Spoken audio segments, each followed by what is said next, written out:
अब सवाल है हमारा, निम्नांकित में कौन सी पूर्ण वर्ग संख्याएं सम संख्याओं के वर्ग हैं। ठीक, तो क्या है ये 144। कौन सी पूर्ण वर्ग संख्याएं सम संख्याओं का वर्ग है। तो सम संख्याओं का जो है वर्ग हमेशा सम होता है, तो 144 क्या है, सम है।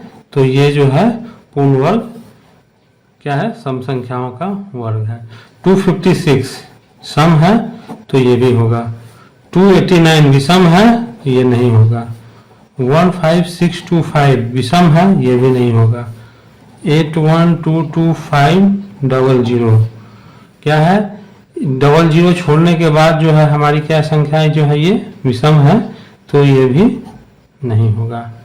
ठीक, उसके बाद है हमारा, निम्नांकित में कौन सी पूर्ण वर्ग संख्याएं विषम संख्याओं के वर्ग है।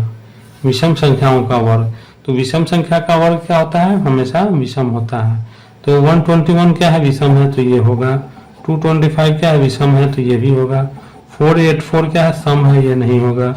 625 क्या है, विषम है, तो ये भी होगा। 11201 क्या है, विषम है, तो ये भी होगा।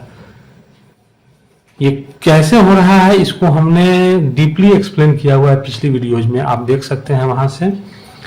उसके बाद है, निम्नांकित में कौन सी संख्याएं पूर्ण वर्ग है।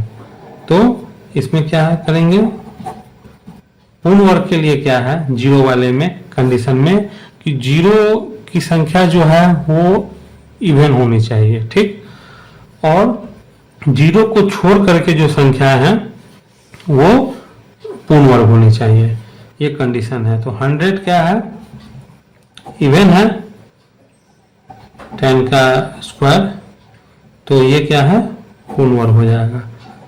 9 देखिए, यही ऑड है हमारा। नंबर ऑफ जीरोज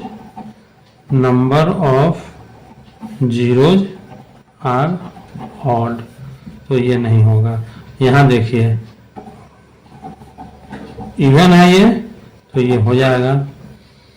यहाँ 3 4 5 जीरो है, ये नहीं होगा।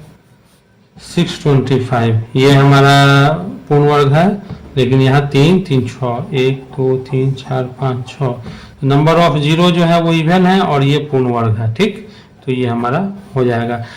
इसमें क्या है, इसमें आप एक दिमाग में नोट कर लीजिए इस टाइप के सवाल के लिए कि number of zeros are even and rest of digit are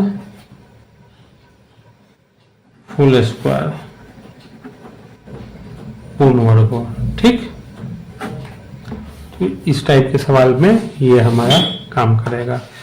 यहाँ हमने विषम संख्याओं के लिए बता दिया, आपको सम संख्याओं के लिए भी बता दिया हुआ है।